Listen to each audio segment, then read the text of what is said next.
I never thought a simple question about showering could unravel so much about my life, but here we are.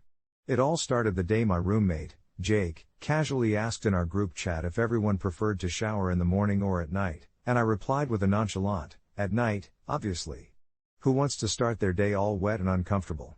Little did I know that my humorous quip would ignite a minor controversy, leading to a rift between us and uncovering deeper, more personal conflicts within myself. You see, Jake and I had shared a small apartment for about a year now after college, thrown together by the randomness of online roommate listings. He was easygoing, while I tended to be more of an introvert, preferring the solace of late-night gaming marathons to the noisy bustling of parties. That night, I could almost see the flicker of indignation from him through my phone screen as he fired back about how refreshing and invigorating a morning shower could be, creating an almost evangelical fervor in the chat.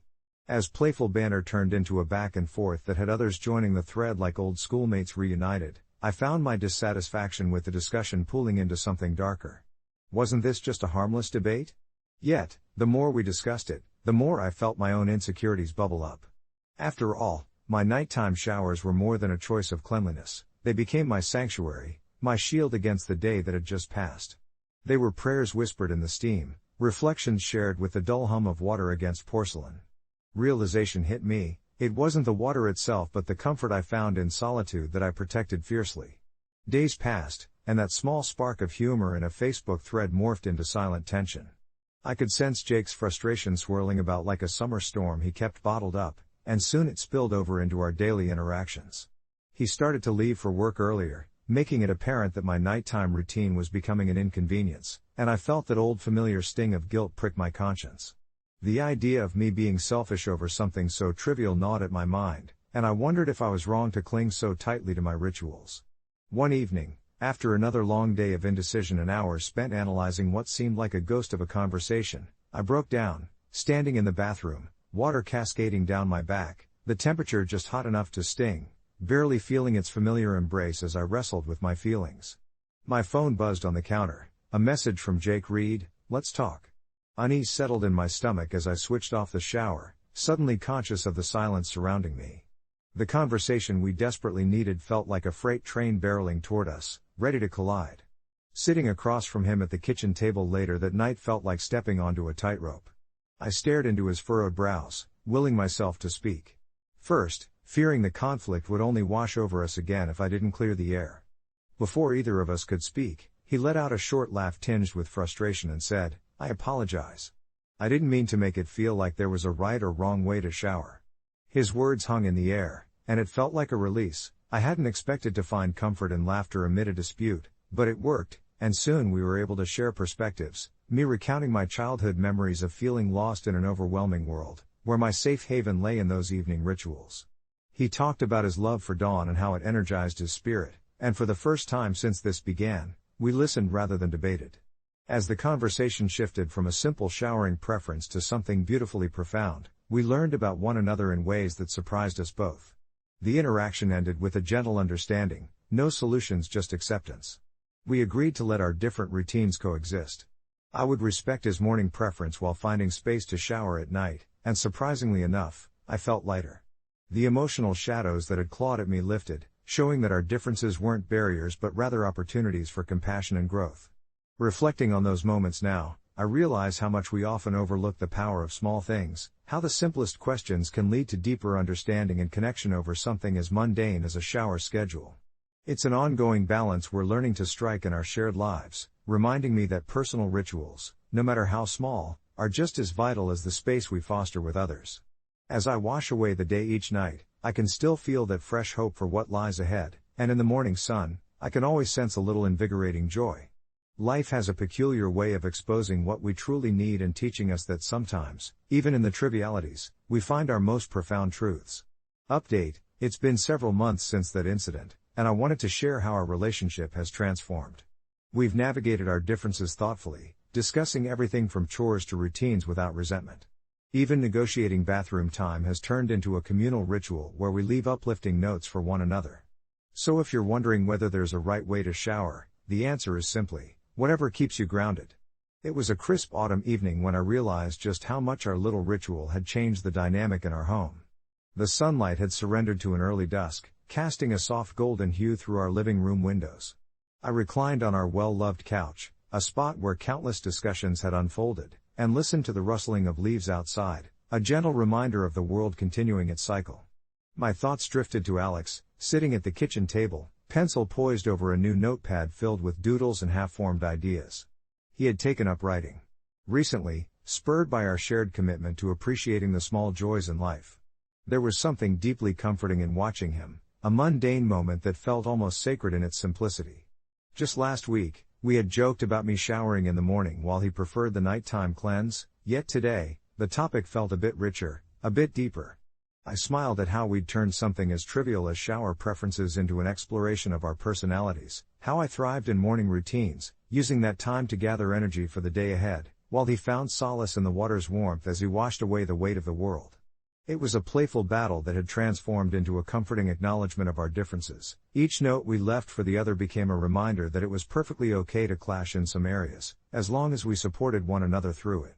My heart swelled with gratitude as I recalled those late-night discussions after I'd come from my morning shower, the way he would tease me about my overly cheerful attitude, but ultimately end up smiling at my boundless enthusiasm. Suddenly, the kettle whistled, and Alex poured himself a cup of tea, a daily ritual that we both cherished, paired perfectly with those brief moments of connection. As he walked over and handed me a warm mug, our fingers brushed together, sending a flash of warmth up my arm that transcended the chill in the air. I couldn't help but marvel at how simple acts of care had bridged the gap that once felt insurmountable, a soothing balm for old grievances. "Hey," I said softly, "do you remember that week when we almost moved out separate ways because of shower timing?" The question hung in the air, and I watched as he chuckled, shaking his head in disbelief. "Yeah, how ridiculous was that? All over a shower." His laughter was contagious, and soon we were both grinning at how we had almost let something so trivial unravel the fabric of our relationship. It felt reassuring to know that our love had grown stronger rather than strained, forged in discussion and subtle compromises, reminding us that we are imperfect creatures working together to create a harmonious existence. Doing the dishes next to one another had become a place of laughter and shared stories instead of a dreaded chore. Morning chores transformed into affectionate exchanges where we shared dreams and ambitions. As we sat there, sipping our tea and allowing the warmth to seep into our bones, I thought back to our first months together when I had been so rigid in my routines and he, in his. Life had a funny way of teaching, didn't it?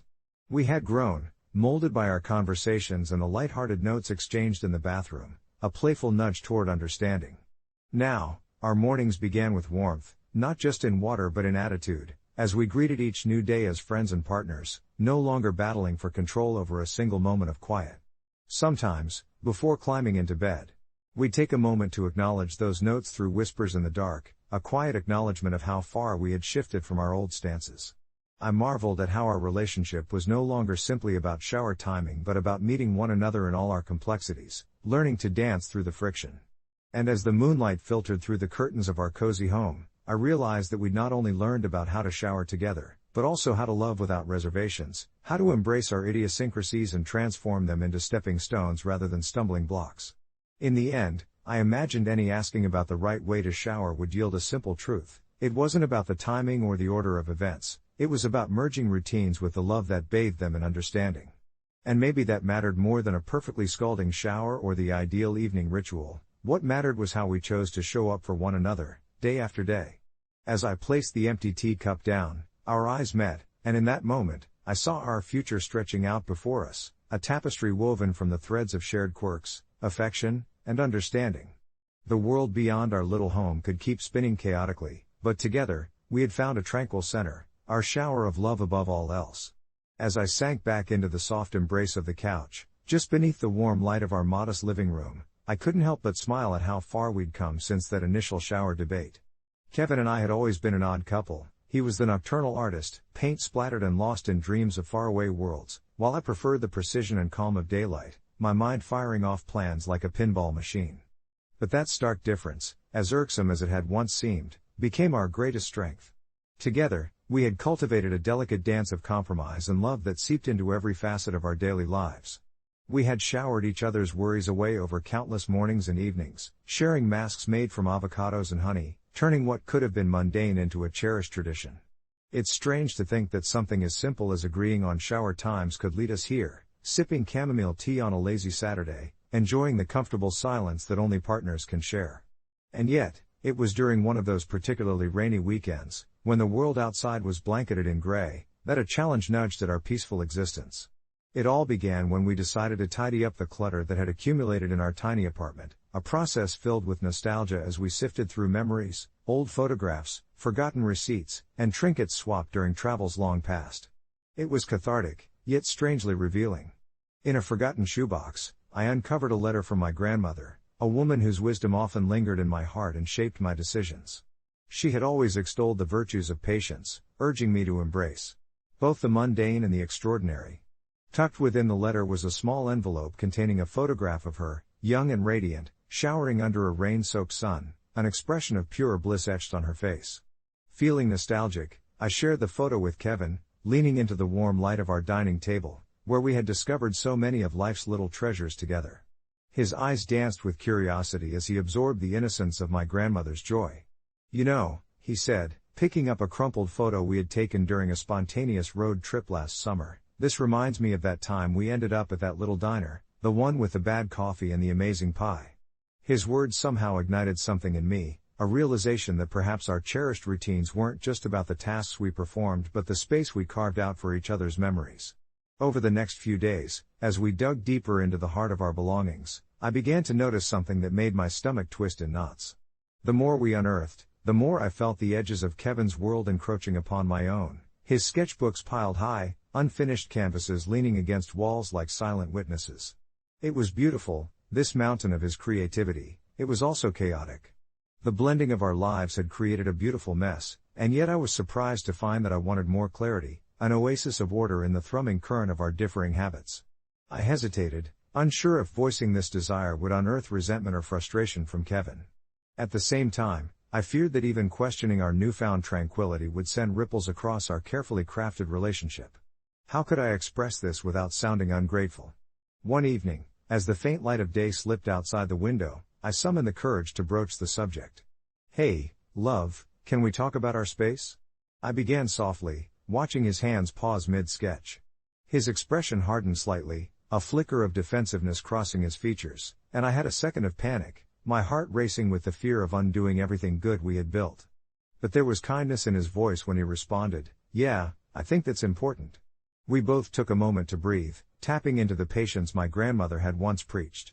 The conversation unfolded like a delicate flower, careful petals yielding to disclose deeper thoughts. We discussed how each of us viewed our personal space, the orderly retreat I sought and the creative chaos that Kevin thrived in. By the time we wrapped things up, the remnants of doubt had transformed into an understanding that felt like healing. We spent the following Saturdays rearranging our home, consciously carving out pockets of solitude amid his expansive imagination. He set up an art corner that faced the balcony, allowing sunlight to pour over his sketches while isolating them from the clutter I had wrested away with tenderness. I soon realized each little corner brought an essence of both our worlds to life. My tidy nook filled with books and plants reflected calm, while his vibrant canvas, peppered with splashes of color, became an almost sacred space of inspiration. Life, with all its routine showers and soft moments of understanding, began to shift yet again, reflecting the beauty of our harmonious union. What I had feared may disrupt us transformed into the roots of genuine growth, watering both our styles without overshadowing either. With the rain tapping rhythmically against the window, I sat beside him, watching the world drip outside, a world that still spun chaotically. We were now crafting something deeper, balance and love, proof that asking for what you need doesn't mean you're breaking, but rather evolving. Each brushstroke he painted felt like our journey, and I couldn't help but see the future extending before us, full of color and light. Months down the road, as another rainy Saturday unfurled before us, I glanced over at Kevin, who was engrossed in his latest masterpiece, colors dancing across the canvas with the same vibrancy of our intertwined lives. I turned my gaze back to my own quiet space, the edges softened beneath the glow of a reading lamp, and felt a profound gratitude filling the air around us. We had showered each other with the understanding of our differences, and it made the world outside worthwhile. So, if you find yourself struggling to merge lives and routines, remember that it's in the honoring of those differences that the richest layers of love often reveal themselves. It's funny how something you think will be a dream come true can turn into a waking nightmare. That's how I felt the day after my wedding. My friend, Ella, was always the planner among us, organizing everything from birthday parties to community events, so when I got engaged, I couldn't imagine anyone but her by my side to help with the big day. We were close, with years of friendship behind us, so it felt natural to make her my wedding planner. She wanted to do it all pro bono, which seemed generous at the time. But the day itself? It was a beautiful blur of laughter, love, and simmering tension that crept in like mist. Everything had gone mostly according to plan, until I began noticing that her assistant, a whirlwind of energy named Jenna, was acting a little strangely. I brushed it off during the ceremony, attributing her quirky behavior to nerves. Maybe it was just the excitement of being part of a huge event that made her so jittery. However, as the night went on, I kept catching snippets of bizarre conversations and whispered comments. At one point, I overheard her loudly commenting on the decorations, suggesting they were too cheap and wouldn't even match a low-budget prom. My heart sank. My wedding was everything I dreamed of, and here was someone trashing my hard work and Ella's planning. Still, the night was joyful overall, filled with family, friends, and an overwhelming amount of love. However, my euphoria took a nosedive when I saw Jenna lurking near the bar, watching my cousin do a little dance, and behaving like she was secretly filming the moment on a phone. It felt invasive, and I couldn't shake the gut feeling that her behavior was crossing a line. I tried to brush it off, thinking perhaps I was too focused on my wedding to read too much into things, but every so often, I'd catch her tension with Ella, a look of disdain or perhaps jealousy. It was hard to tell. Some distant part of me wanted to confront her directly during the wedding, but I didn't want to ruin what was supposed to be my perfect day. As the wedding came to an end and the guests started to filter out, I took a moment to gather my thoughts. I found Ella packing up some of her things and asked her a little hesitantly about Jenna. She brushed it off with a wave, assuring me that Jenna could be a handful but was a good worker. That was the last thing I wanted to hear. In that moment, I felt torn. Should I say something? Should I tell my friend how her assistant had been acting? I didn't want to seem petty or make Ella uncomfortable. After all, this was her friend too, and I didn't want to create unnecessary tension. Yet, the idea of keeping quiet festered within me like a slowly brewing storm. I ended up keeping my mouth shut, thinking it was best to focus on my new life as a married woman, burying the worry instead of voicing it to Ella. But as days turned into weeks, I found my heart growing heavier.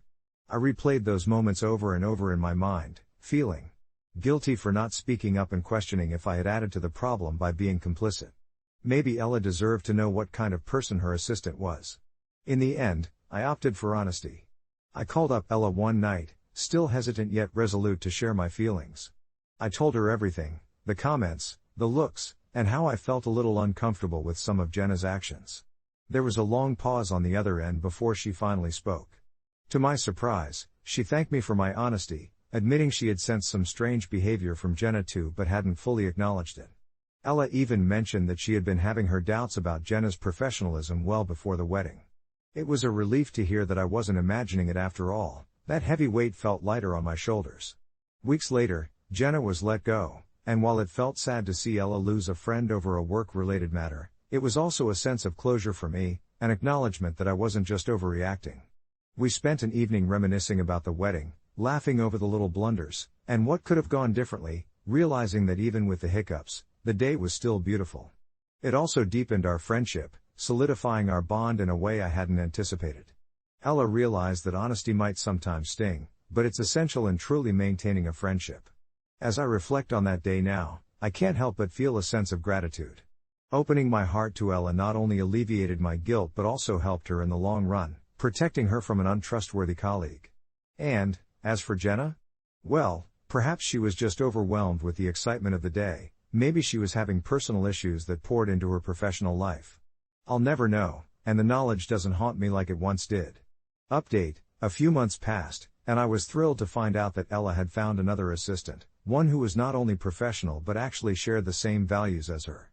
It feels good to see her flourish in her work while also maintaining the beautiful friendship we have.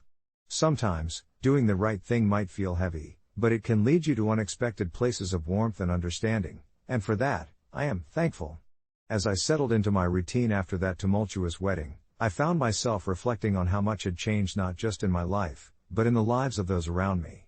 Ella's new assistant brought a fresh energy to her business, vibrant and eager, and it felt like a weight had been lifted from her shoulders. The first time I visited her office in the months following my wedding, it was as if I walked into a different world. Sunlight streamed through the large windows, illuminating tidily arranged mood boards and colorful swatches that seemed to dance with enthusiasm. Ella buzzed with excitement as she showed me new designs, her passion reignited, and I could tell this new assistant was a source of that spark. I remembered our late-night talks about the pressures of running a business while nurturing personal relationships. Ella had always been committed to both, but that balance hadn't always been easy for her. Now, she appeared genuinely happy, her laughter ringing through the room like music. I couldn't help but feel a deep sense of relief that she had found someone who understood not just the business but also her heart. Then came the moment that rooted everything in perspective, a casual dinner with Ella, where the conversation veered from wedding planning to deeper topics of friendship, trust, and vulnerability. We chatted over steaming plates of pasta, and I couldn't resist sharing more about how I felt learning of the difficulties her former assistant faced. I didn't name names, but I told her how important it is to recognize our own limitations. Ella listened intently, nodding in agreement, and when I reflected on how my decision to not confront her about it felt like a burden lifted, a silence fell between us, contemplative and heavy with understanding. Sometimes, we have to be honest with ourselves before we can be honest with anyone else, she said, her tone soft but resolute. At that moment, it dawned on me that both of us were in a continual state of growth. Her journey in the wedding industry had paralleled mine in life. I saw in her eyes the acknowledgement of not just what she'd endured, but also the strength that refusal to judge could offer to another soul navigating their own battles. I felt grateful for the lessons learned and the bonds fortified through the trials. It felt almost magical how one challenge had united us more than ever. Even now, reflecting on that dinner, I am thankful for the open-hearted honesty we shared that evening, the kind that strengthened rather than strained a friendship. Life rolled on, and a few weeks later, I received an unexpected phone call from Ella. She excitedly shared that she had not only secured a deal with a major wedding magazine but had also been invited to speak at an upcoming bridal convention. This was the kind of exposure she had yearned for, a validation of her hard work, and I felt my heart swell with pride for her accomplishment. She asked if I could come along, to support her through what would surely be a whirlwind of networking and creativity. Of course, I said yes, and as I prepared to join her for this new adventure, I realized that sometimes opportunities arrive not just from talent but from resilience. Ella had influenced me to embrace the bumpy roads that come with life, recognizing that though our paths diverged at times, our shared experiences continued to weave us closer. The love stories we create, relationships strengthened in the wake of hardship, remind us of the beauty and vulnerability of revealing ourselves in the face of uncertainty. As I nestled into bed that night, my thoughts drifted like autumn leaves, floating softly on a gentle breeze of contentment. I was relieved to put distance between the noise of what could have festered into something unhealthy. Decisions made can weigh heavily, but those burdens oftentimes give way to understanding and growth. Gratitude filled the spaces where worry once resided, and I realized that I wouldn't change a moment of what led us here, not just for Ella or her new assistant, but for myself as well. This journey was our own, one where lessons lingered like sweet aftershocks of knowing one another's hearts, a tapestry that reminded me that at the end of the day, honest connections can indeed light the darkest of paths. As the busy season of weddings approached once again, I felt a sense of excitement ripple through me, like the gentle chime of bells heralding a season of joy. Ella and I had settled into a comfortable rhythm, often exchanging ideas over coffee, sometimes brainstorming themes for her upcoming clients, and more often than not, sharing the laughter that only friends can evoke. The experience of the past few months had instilled a deep appreciation in me, not just for Ella's talent, but for the kind of environment she cultivated, a safe space where creativity flowed freely without fear of judgment. Yet, somewhere beneath this warm connection, I felt the echoes of the past brush against my consciousness like a distant storm cloud. There was something unresolved that lingered, a loose thread that I had intentionally hoped to forget amidst all the good fortune that followed. One afternoon, as we sat across from one another in our favorite cafe, a quaint little place draped in soft sunlight, Ella shared the story of her new assistant, Mia. "You know," she started, a soft smile tinging her lips, "Mia is incredible. She brings such a fresh perspective and always shows up with these brilliant ideas." I could see the sparkle in her eyes, an unmistakable sign of her blossoming happiness, and I felt a swell of joy for her. But as she recounted the talents and quirks of her new partner, a subtle sense of guilt crept into my heart, mingling with the joy like shadows playing hide and seek. The shadow came from my own truth, the worry that I had once inhabited Ella's world with a necessary honesty, one that had felt painful yet liberating at the time. Days turned into weeks, and I tried to push the weight of my past thoughts aside, focusing instead on the laughter-filled conversations we shared. But that guilt persisted, whispering in the recesses of my mind until it became a familiar companion. One evening at home, with a quiet rain drumming softly against my window, I found myself reviewing the events of my wedding day, desperately concerned with the idea of keeping the past hidden in the shadows. Maybe Mia was exactly what Ella needed. She deserved a supportive environment, free from past tumult. My heart wrestled with the dilemma: would I be the asshole for expressing my concern as a way of protecting her? I knew I couldn't carry this weight anymore without sharing. It felt almost like a betrayal not to mention it, especially considering how open our friendship had become. The next day, during our regular meet-up, I mustered my courage and broached the subject, carefully weighing my words. "Ella, can we talk about something a little sensitive?" She paused, her smile wavering slightly, and I felt the tension stretch between us. I took a breath, viewing our friendship as a brick wall I never wished to disrupt. "I need to tell you about your last assistant. What happened at my wedding?" It wasn't an easy confession. The words clung to my throat like fog, but another part of me, the part that knew the weight of honesty, pushed through. Ella listened intently, her eyes widening as I recounted the moments, the way her assistant's stress had flared that particular day, how it had transferred into her actions, the anxiety it cultivated. I spoke of the raw emotions, the purported things I'd seen slip into the undercurrents of that day. I was at once terrified and relieved, her silence pressing against me as I finished my tale. Her face softened into what I interpreted as a blend of surprise and contemplative understanding. "Thank you for telling me," she finally said, her voice steady despite the storm brewing behind her eyes. I had no clue. In that moment of vulnerability, I could see the bricks of mistrust begin to crumble, not just in her eyes, but within my own heart. Ella wasn't angry, she was grateful for the truth, understanding that honesty had the power to reshape her path, just as it had for me. Days passed, and we continued our friendship, but something felt lighter. Although Ella had faced discomfort upon learning the truth, it became a catalyst for her to engage in deeper conversations with Mia, ensuring they shared the same goals and values moving forward. I watched from the sideline as she addressed the situation with grace and assertiveness, flourishing in a new cohesion with her assistant.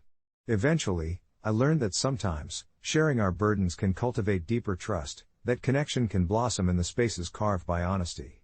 It confirmed what I'd always known: sometimes, carrying a piece of the past into the light allows it to serve as a foundation for something new, illuminating paths once cloaked in shadows.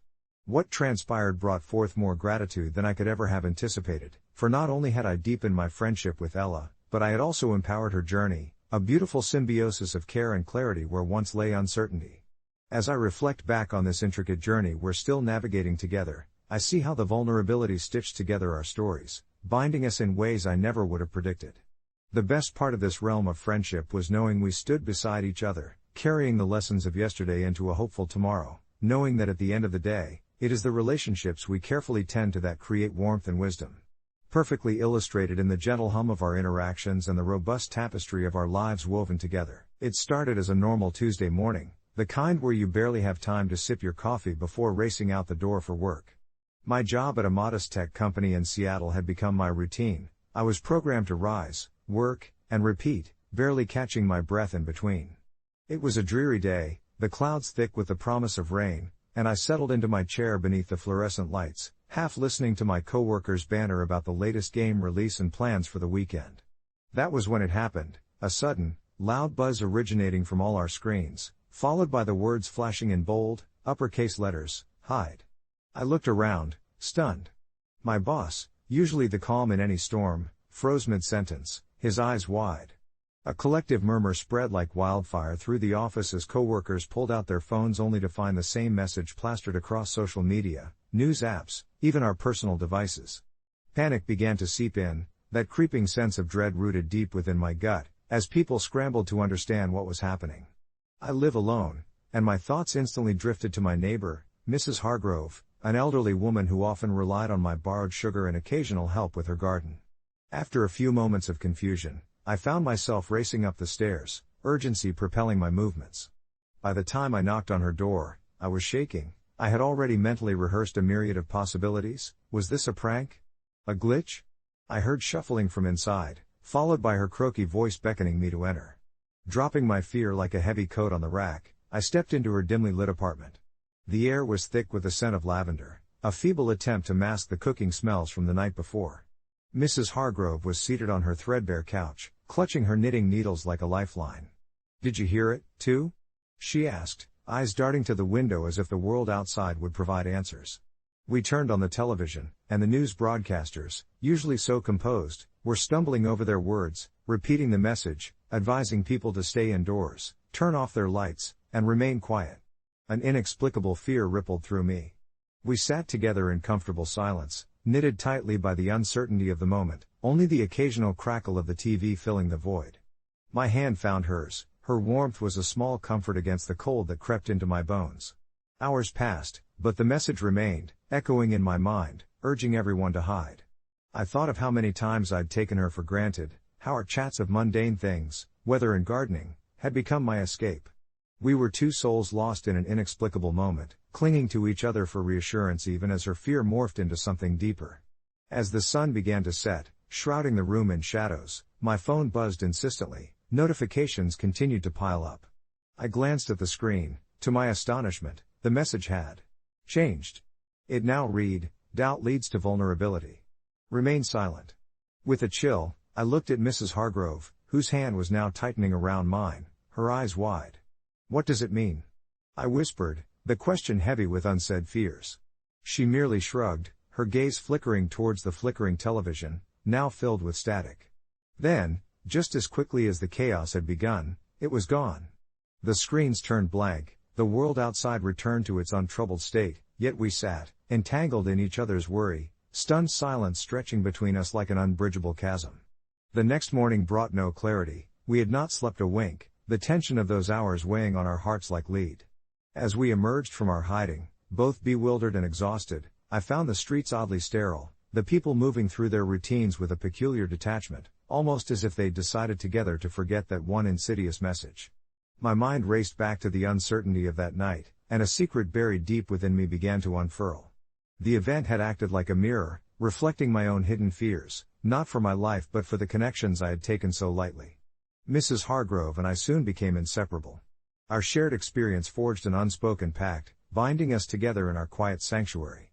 As mundane as the days turned, I never went a day without checking in, ensuring she was well. It seemed that, in those moments of fear, I had found something truly precious, a friendship built from vulnerability, long evenings spent sipping tea and knitting, exchanging stories that reminded me of the beauty hidden within the everyday. And every now and then, when the shadows started closing in and the world felt too loud, I'd catch myself glancing at the windows, half wondering if the screens would ignite again, awakening the part of us that we'd left behind. Months passed, and just as I began to feel entirely at home in my newfound reality, I received a notification on my phone one evening, a message from somewhere unknown. Scrolling past the usual mundane alerts, my heart raced as my eyes locked onto the words flickering across the screen, "It's not over." In that moment, the cozy blanket of comfort that had enveloped my days peeled away, exposing me to the chill of uncertainty once more, and the thought echoed in my mind, what exactly was lurking in the shadows, waiting for another opportunity to strike? Now, it wasn't the screens I feared. It was my own heart, wondering if it had been bold enough to open itself up once again or if the next message would tell me to hide, again. The days that followed were punctuated by a strange mixture of paranoia and nostalgia. I often found myself staring at my phone, waiting for another message to flicker across my screen, as if it would somehow provide clarity in the whirlwind of confusion that had engulfed my thoughts. The sense of foreboding clung to me like a ghost, whispering reminders of the darkness that had nearly consumed me before, a darkness I thought I'd escaped. I had opened up to my closest friend, Lily, a few months back about my struggles, how a year-long battle with anxiety had left me feeling shackled within my own mind. It was thrilling to finally share my burden, yet with every confession, I felt that I've pushed her away, entangling her in my turmoil. She would often tell me it was brave to be vulnerable, yet my heart ached for the distance I imagined between us. Those late-night conversations over steaming cups of chamomile did fill the cracks in my soul, yet as dread seeped in again, I wondered if any breakthrough was truly positive. The messages hadn't just stirred fear, they unearthed old wounds, like a physician ripping off a bandage that had long since bonded with skin, leaving the tender flesh exposed and raw. Whenever Lily would check in, her texts were laced with a delicate balance of concern and cheerfulness that made my heart ache for the carefree days we once shared. Deep down, I wondered if I could muster the courage to tell her how the recent turn of events had reopened those emotions, and in a way, placed a wedge between us, a wedge invisible to her but painfully evident to me. One evening, just as the sky turned from a pale blue to a soft bruised purple, I found myself scrolling through old photos to stave off the rising anxiety. Images of laughter and impromptu adventures formed a tapestry of trust that felt almost foreign now. I stumbled upon a snapshot of us at the beach, Lily with her wild curls dancing in the wind, her laughter ringing like a melody that I could still hear faintly in the air. It was beautiful, and it temporarily dulled the chaotic thoughts racing in my mind. Yet, a sudden ping from my phone yanked me back to reality, and I instinctively glanced down to see that the ominous message had reappeared, just like it had before: hide. My breath hitched in my throat, and I felt a cold sweat prickle along my skin.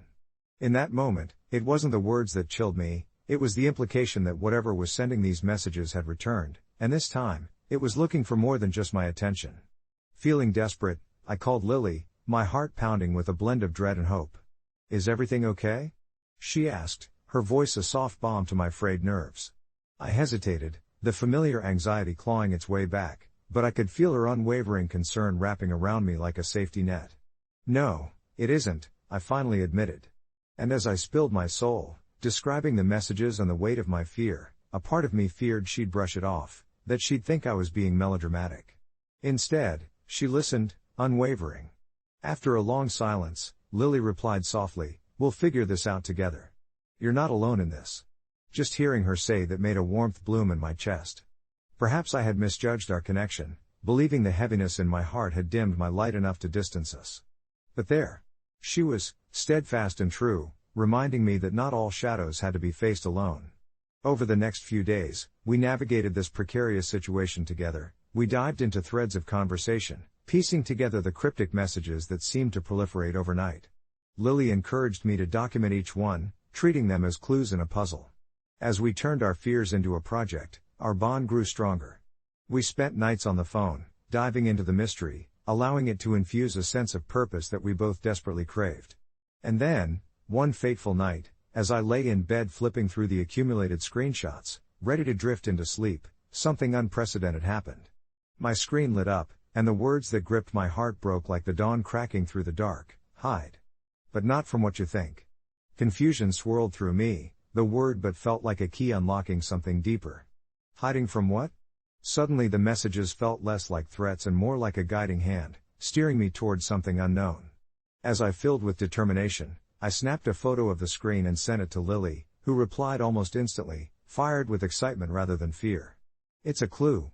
We need to figure out what this means." There was a long pause on my end as I considered the implications. What if this was the turning point? What if whatever darkness had clung to me now had turned itself into a riddle, daring us to explore rather than cower? As we brainstormed possible meanings, an idea began to take shape in my mind, a quirky venture through local urban legends, a path that could lead to scattered pieces of the puzzle hidden throughout our town. The notion that the world wasn't just void of shadows, but also alive with the stories of others, breathed a sense of exhilaration into my soul.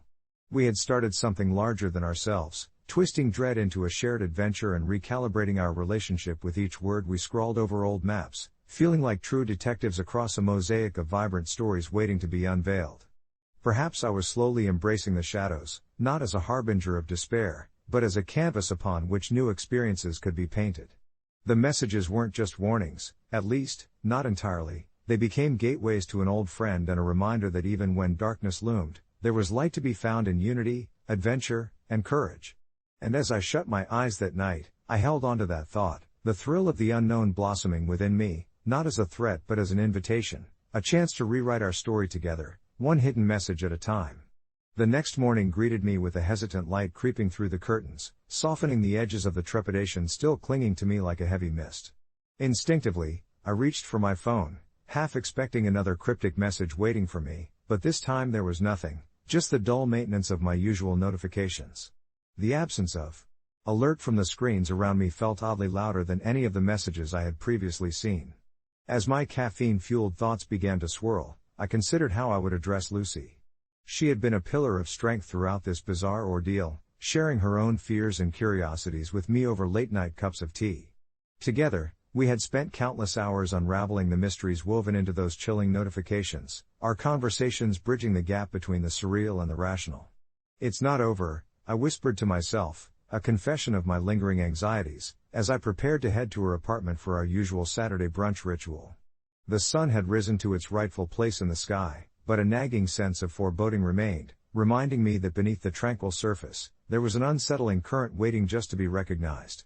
When I arrived, Lucy was already seated at the table, her fingers wrapped around a steaming mug as she gazed out at the colorful leaves dancing in the autumn breeze. There was a look of pensive serenity on her face, and for the briefest moment, I wished I could share that calmness. But as I slid into the chair across from her, I could feel the weight of the past few days clash against the warmth of her smile. "Hey, you," she said, her voice bright, "I was just thinking about how wild it was that we both got the same notification last night. Did you freak out too?" A laugh bubbled up from my throat that was more nervous than amused, yet I could see the sincerity in her eyes. "It's crazy, right? I mean, not just what it said, but how it makes you feel, like we're being roped into something much bigger than ourselves," I replied, glimpsing the unease that lurked behind her smile. With each shared moment, each comforting caress of friendship, I began to lose some of the tension that had tightened its grip on my chest. Over pancakes drizzled in syrup and steaming cups of tea, we ventured deeper into discussions about the messages, what they could possibly mean and how they seemed to weave in and out of our lives, like a narrative tether tying us both to something greater. The hours rolled by, merging laughter with serious contemplations, as we mapped out a series of possibilities. By the time we finished our brunch, a plan had begun to form, an exploration we were both willing to embark on. We would confront this strange phenomenon together, stepping beyond the comfort of our homes into the realm of the unknown, equipped only with our wits, a shared sense of adventure, and the lingering warmth of our connection. In the days that followed, we gathered intel, combed through our social media feeds for clues, and reached out to others who had experienced similar eerie messages, weaving a network of support that spanned far wider than we anticipated. Then one evening, as twilight wrapped the world in a shimmering whiff of mystery, we received a different kind of message. This one appeared on our phones with an urgency that pulled at the beads of fear and excitement strung within us. "Find the light." My heart raced at the implications. What did it mean, finding light? Was it a physical location or a metaphorical endeavor? Both Lucy and I felt the thrill of plunging into uncharted territory, an adventure where we would become co-authors of the story the universe had chosen to share with us. We centralized our efforts to the town's old library, a labyrinth of dusty tomes and forgotten relics that had fostered many youthful imaginations. There, beneath the worn shelves, countless lives had intersected with stories that lingered in the margins, a serene backdrop for our quest. I wandered into the musty aisles brimming with nostalgia, trying to interpret the message as I climbed the well-worn wooden stepladder toward a collection of novels hidden high above the lesser-explored stacks. It was a slow and meaningful search, our hearts synchronized, tinged with an understanding that what we sought wasn't just an answer but a piece of ourselves amidst the chaos. It was Lucy who discovered it first, a small brass lamp hidden behind a thick volume of poetry, retreating silently from the world but undeniably beckoning us to turn it on. As the electricity coursed through its threads, a warm golden hue expelled shadows from the corners of the library, melting them away like whispers in the night. And it was in that light, amidst the stacks surrounding us like an embrace, that we felt a pulse of reassurance thrumming through our hearts. The messages had never been solely about warnings or reminders to hide, they had been guiding us toward the light, the very essence of connection, friendship, and courage to face whatever lay ahead. As I stood there, my fears unfurling like dried leaves in the breeze, I turned to Lucy, whose smile sparkled brighter than any flickering screen. We were no longer simply ghostly passengers caught in the web of fear, we had woven ourselves into a vibrant tapestry of camaraderie, ready to face whatever mysteries awaited us. The realization struck me profoundly, and as I closed my eyes in gratitude for her presence, I understood that this was just the beginning of a new adventure, a chance to embrace the unknown together, not as separate entities but as two hearts, one journey, united under the gentle warmth of the light we had found. In the days that followed, the world outside continued its rhythm, blissfully unaware of the small spark of light we had ignited in our own lives. I often felt the thrill of messages flickering across screens, but now they were no longer sentences of fear. Instead, they transformed into whispers of adventure, encouraging exploration anew. Perhaps the forthcoming challenges would come with shadows, but armed with the knowledge that even darkness could illuminate paths yet unknown, I felt more than ready. And with Lucy beside me, I realized we were not merely searching for answers. We were crafting a narrative of resilience and hope, one that welcomed and embraced the shadows, because sometimes, it was within those dark corners that the flickers of light just waited to be found. As I nestled down on that soothing evening, the comfort of the day wrapping around me like a tender embrace, my heart no longer raced with uncertainty. Instead, it thrummed steadily in a newfound harmony, a gentle cadence whispering that whatever came next would be worth every step taken. And perhaps, just perhaps, the next message would not carry an admonition to hide but an invitation to explore, breathe, and embrace this beautiful tapestry of existence we continued to weave together. There's a certain hush that blankets the world when the clock strikes midnight, a stillness that feels both serene and unsettling, and it's during one of these quiet moments that I found myself grappling with the choices that led me to the life I now lead. My name is Mark, and I earned over $10,000 a month designing immersive virtual environments for high-stakes clients, yet beneath this carefully crafted facade of success lay a tangled web of anxiety and regret. It wasn't always like this, of course. Years ago, I was just another dreamer plodding through an uninspiring 9-to-5, my hopes neatly tucked into the corners of my modest cubicle, dreaming of escape. It was during one of those soul-sucking days that I first stumbled upon an online forum where people shared the secrets of their financial success. Ask Reddit for those earning over $10,000 per month, what do you do for a living to achieve that income? The title read, and in a moment of reckless curiosity, I clicked, devouring the tales of entrepreneurs who had transformed their passions into thriving careers. Inspired, I spent the next 2 years building an online presence, experimenting tirelessly with design until I finally landed my first big client, a tech startup working to revolutionize virtual reality for training simulations. My life shifted overnight. I moved out of my cramped apartment into a sleek downtown loft, relishing the attention and validation that came from my newfound lifestyle.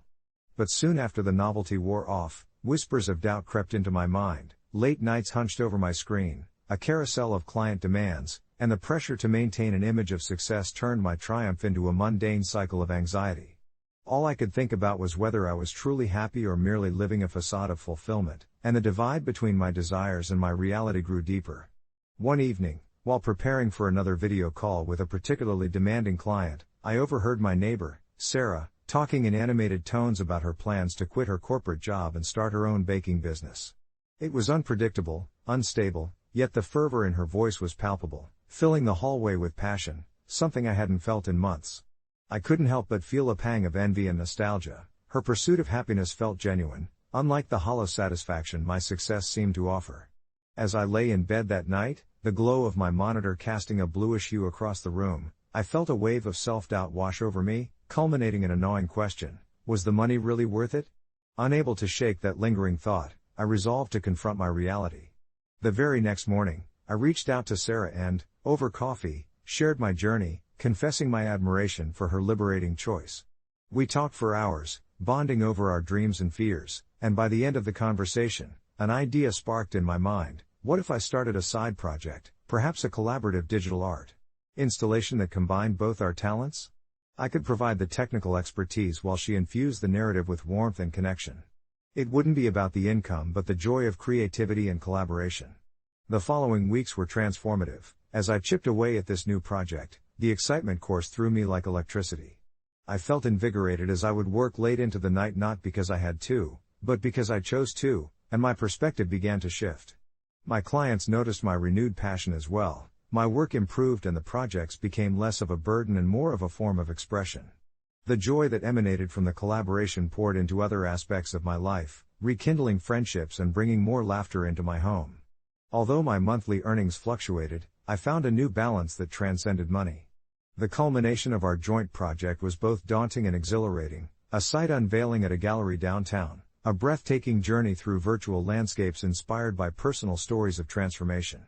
As our visitors wandered through the exhibit, hearing heartfelt narratives interwoven with the stunning visuals, I realized I had found a new purpose, one that didn't solely hinge on financial success. I've learned that fulfillment isn't defined by a dollar amount, but rather by the connections we forge and the passion we nurture. In retrospect, it's the vibrant tapestry of life experiences that we weave together, and sometimes, stepping off the beaten path is the best decision we could ever make. Update: since the exhibit, I've decided to take on fewer clients, focusing on projects that truly resonate with me while nurturing this new creative venture with Sarah. Together, we're exploring deeper collaboration while offering workshops for aspiring artists and business owners. My income is more modest now, but I feel richer in ways that surpass money. My life has become a canvas painted with vibrant colors I never knew I could create.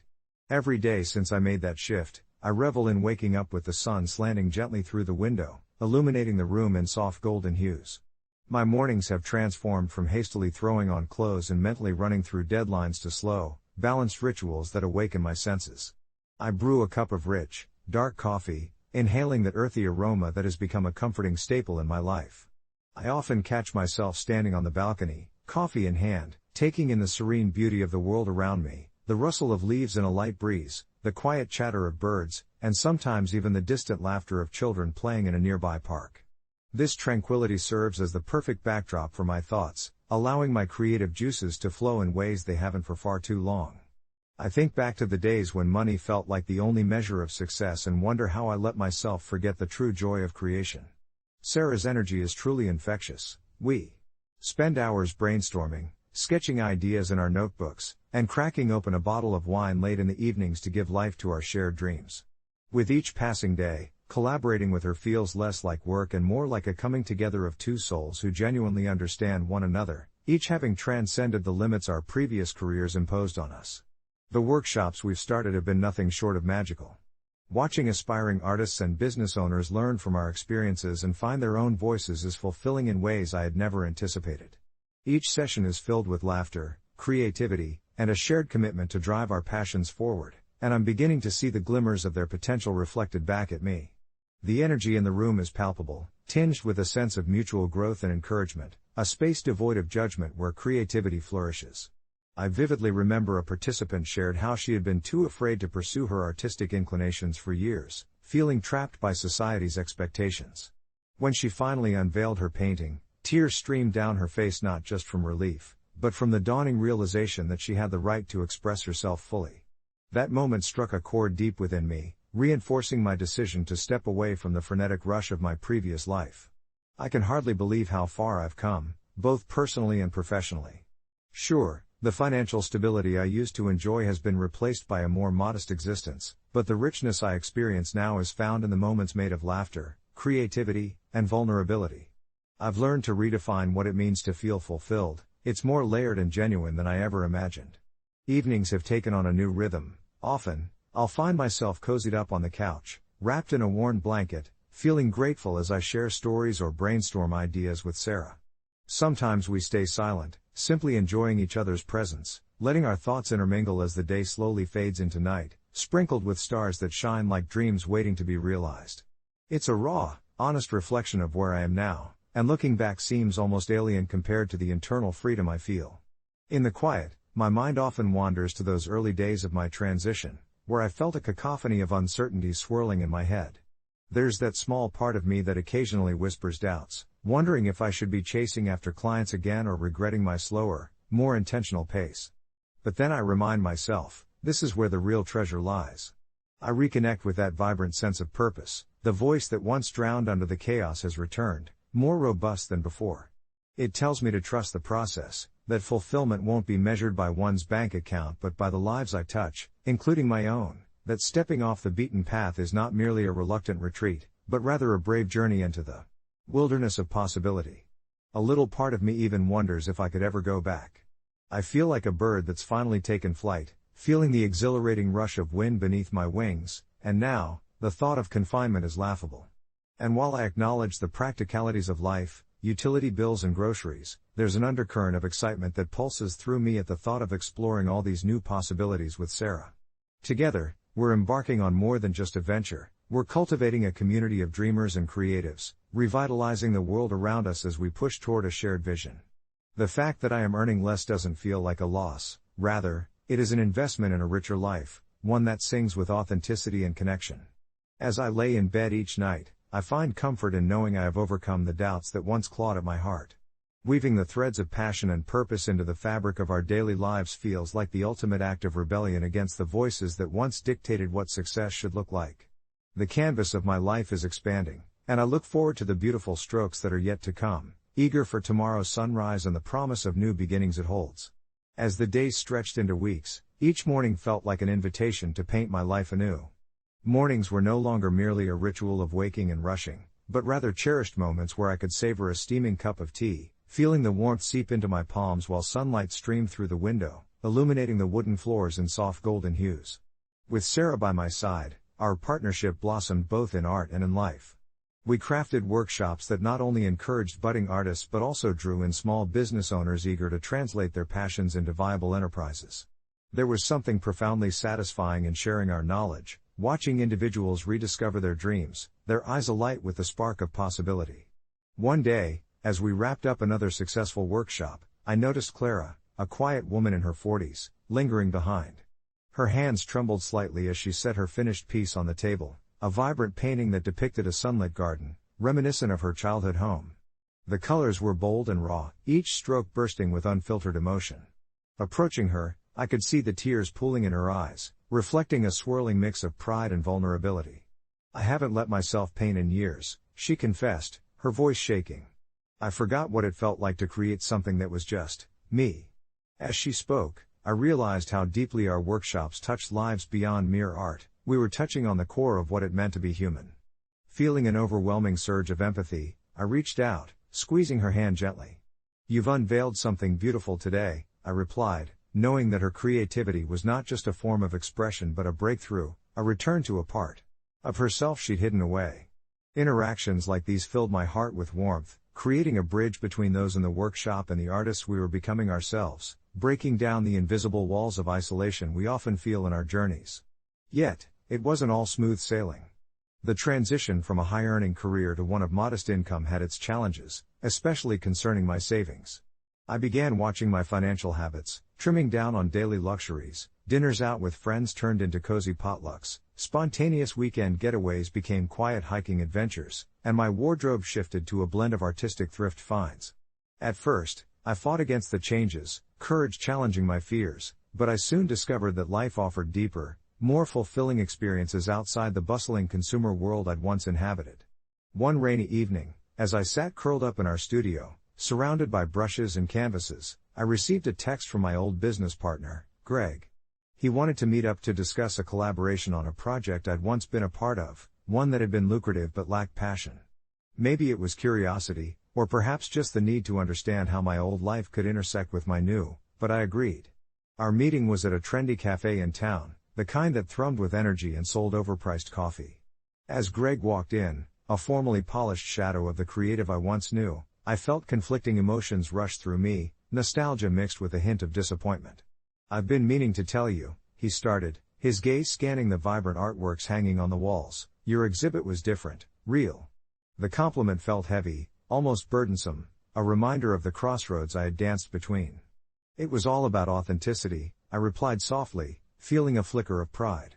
We fell into routine conversation, yet beneath the surface, there was an undercurrent of tension, the acknowledgement that we were no longer on the same pathway despite sharing a rich history. As Greg detailed his latest projects, I felt the distance between our definitions of success widen. The conversation turned to income as he casually mentioned, "You should consider coming back, Angela, you were always brilliant at landing high-paying clients." The suggestion hung heavy in the air, the implication swirling around us like a dark cloud. "I'm not sure I want that life anymore," I found myself saying, my heart racing at the sudden defiance. What good is high income without fulfillment? His expression tightened, and I watched as he struggled to understand, trapped in his corporate mentality. That evening, as I returned home, the warmth of my studio felt especially comforting. I knew this was where I belonged, where my spirit danced freely, unswayed by the binary metrics of success. In the following weeks, my resolve only strengthened. Clara returned to our workshops, her growth a small but significant testament to our collective purpose. The pieces we were crafting transcended the canvas, forming a community where passion wasn't measured in dollar signs but in authentic connections. As I lay down each night, the worries about finances certainly still lingered, but they grew quieter, overshadowed by the vibrant tapestry of newfound purpose in my life.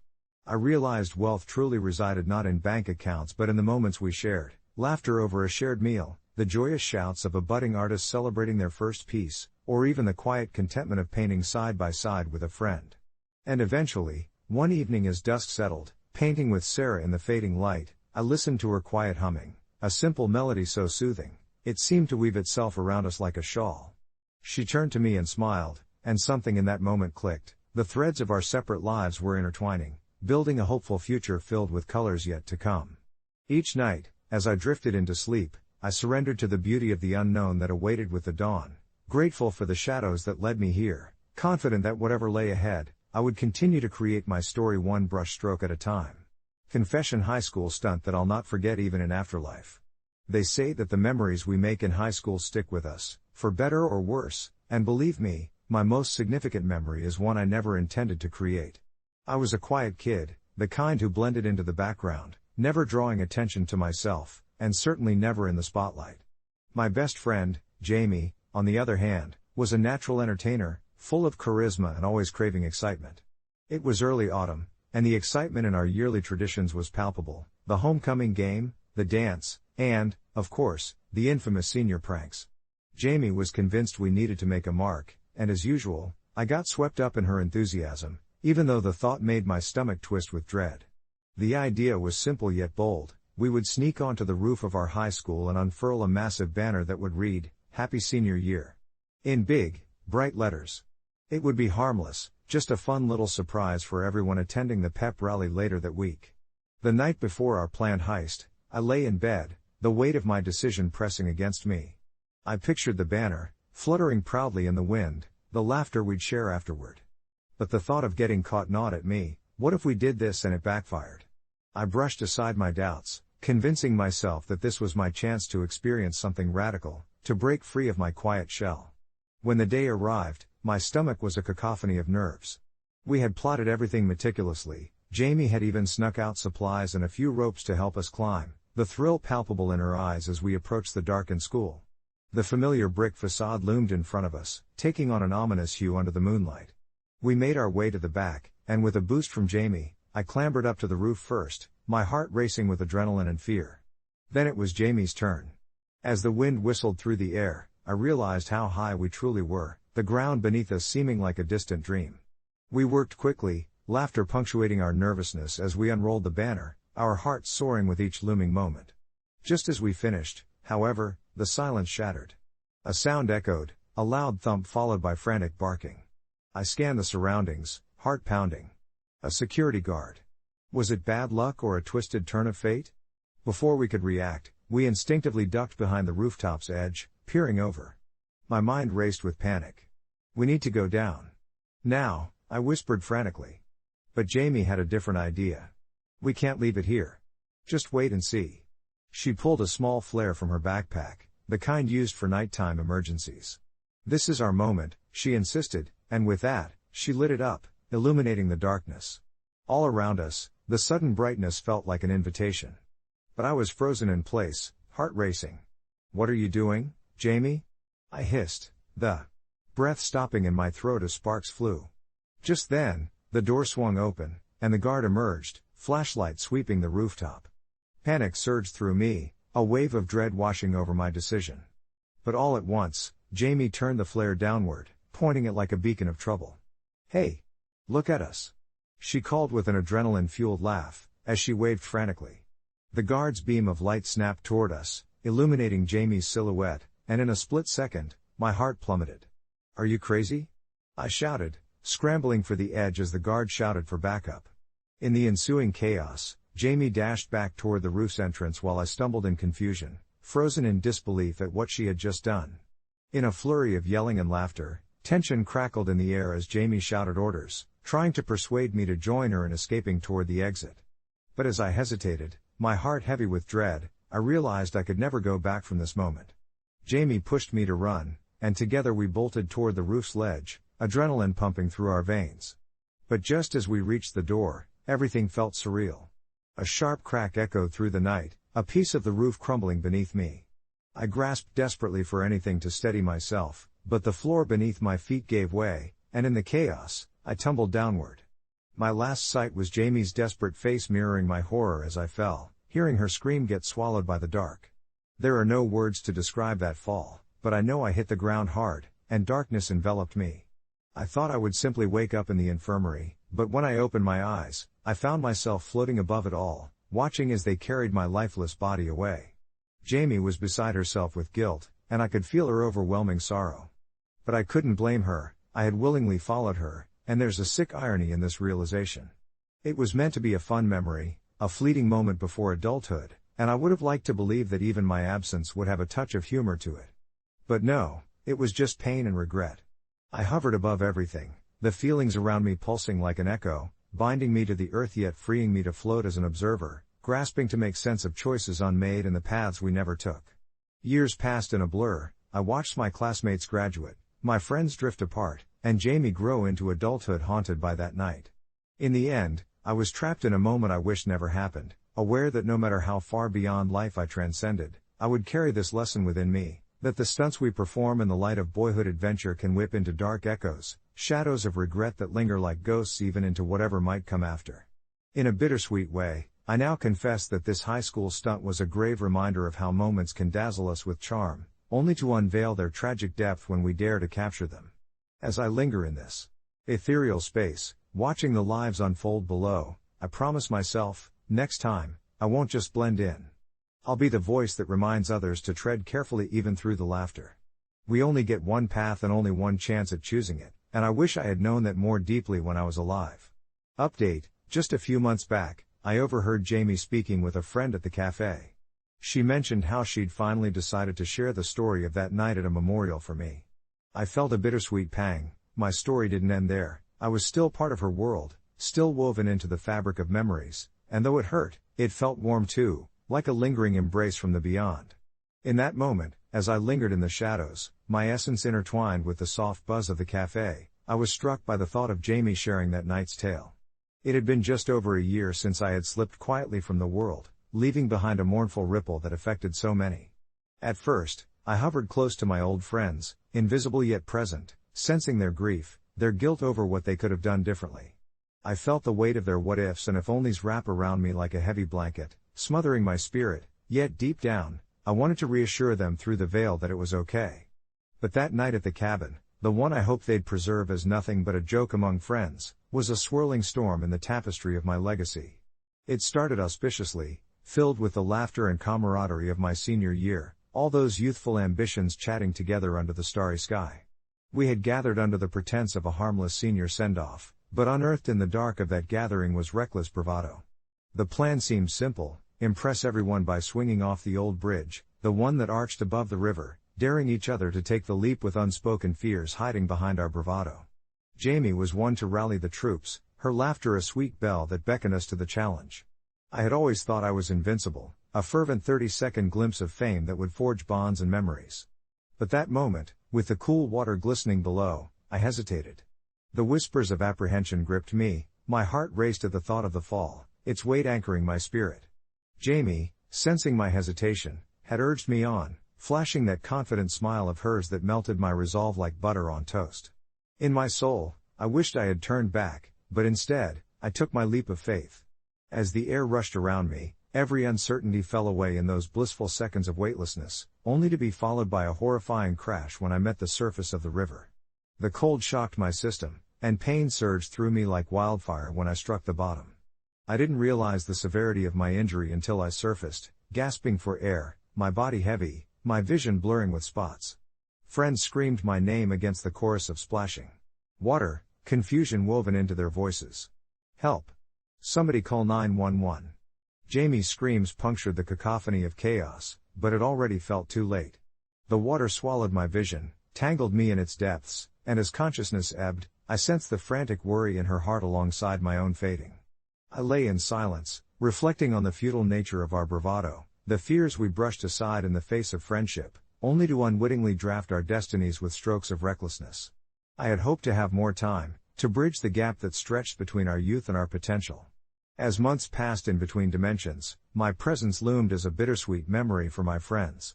Jamie's eventual decision to share the story made me feel like a whisper of an echoed promise, a reminder that life, in its fragility, demanded we chose our stunts wisely.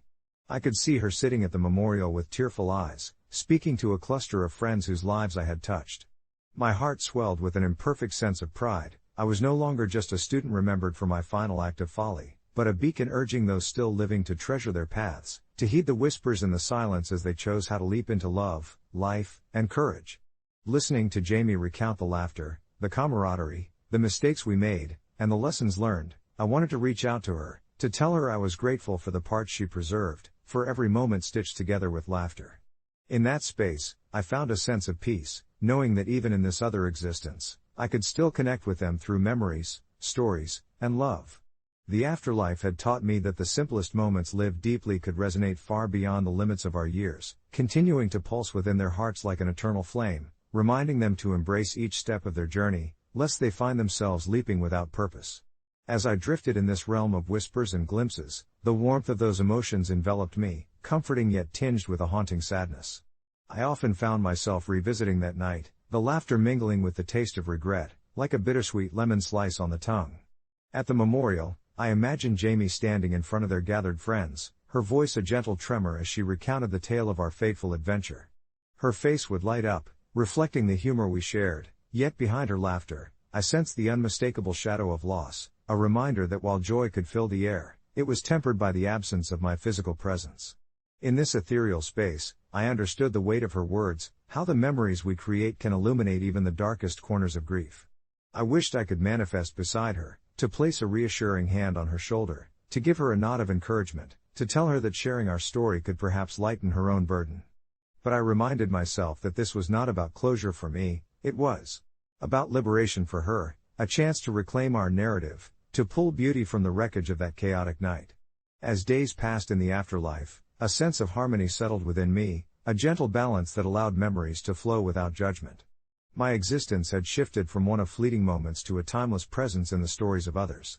I began to see Jamie through a different lens. She embodied resilience, a true testament to the strength that lies beneath vulnerability. I reveled in her laughter, wishing I could shower her with affirmations of the adventures we shared, the spontaneous road trips with the music cranked up, the endless nights of sharing dreams under a canopy of stars. What struck me most was how these memories didn't merely cling to Jamie, they expanded, intertwining with the lives of all those who loved me. Friends altered their paths, they hugged a little longer, held on to moments a bit tighter.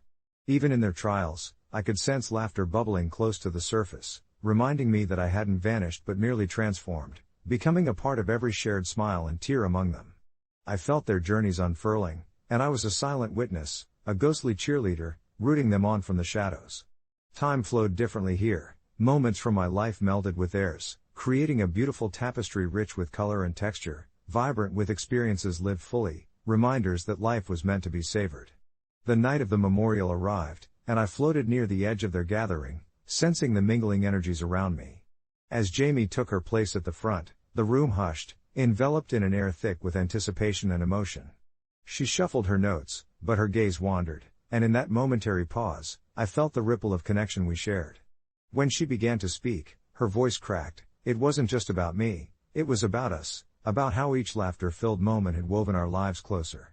She recounted our grand plans to take over the world, our ridiculous stunts, and how we dared each other constantly to push boundaries, capturing the essence of our friendship.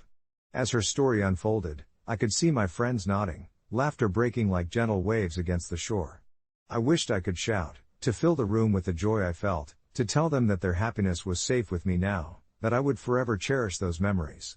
As she reached the climax of the night, speaking about the final act of rebellion that had brought me here, it was not guilt that washed over me, but an overwhelming sense of love. She forgave me, in front of everyone, for the consequences of that fateful moment. I felt a warmth flood through me, something new, a recognition of the beauty that can arise from chaos. In that moment, I knew we were more than the sum of our experiences, we were a constellation of moments shining bright with vulnerability, laughter, and growth. It struck me suddenly, how our lives, entwined by joy and despair, continued to push forward, an unbreakable bond nestled within the fabric of time.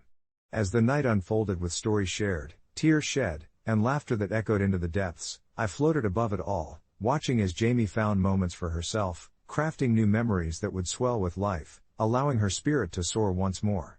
In my ethereal essence, I vowed to always be there when she needed a whisper of reassurance, to nudge her in the right direction when she hesitated. The afterlife had taught me that while I might not walk beside her physically, the connection we forged would pulse through every thought and interaction, transcending beyond existence itself. And as the night drew to a close, I felt a strange exhilaration wash over me. Perhaps this was the end of my story, but it was not an ending filled with sorrow or regret. Rather, it was a gentle beginning, and I would forever be a part of her story, living on in laughter, memories, and a legacy of love that neither time nor space could sever.